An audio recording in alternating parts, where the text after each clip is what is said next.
যে স্ত্রী তার স্বামীকে অন্য নারীর সাথে সহ্য করা তো দূরের কথা, অন্য নারীর চিন্তা তার স্বামী মাথায় আনবে এটাও সহ্য করতে পারে না, এই নারী আর যাই হোক এই পৃথিবীর সব কিছুর চেয়ে তার স্বামীকে বেশি ভালোবাসে।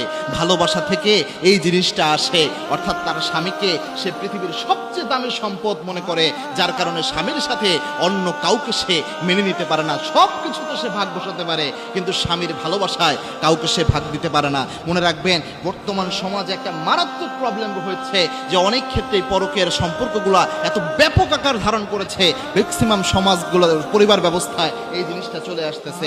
এই জিনিসটার অন্যতম কয়েকটা সাইড ইফেক্ট অনেকভাবে দেখা যায়। তবে একটা জিনিস মনে রাখবেন, আপনার স্ত্রী হয়তো আপনার পরকীয়ার সম্পর্ক সহ্য করতে পারে না, কোনো নারীর সাথে ভালোভাবে কথা বলেন, সামান্য জিনিসে আপনার স্ত্রী রেগে যাচ্ছে, এর অন্যতম কারণ হচ্ছে এই গোটা পৃথিবীর চেয়ে আপনার স্ত্রী আপনাকে বেশি ভালোবাসে, এবং এটা আল্লাহ প্রদত্ত ভালোবাসা।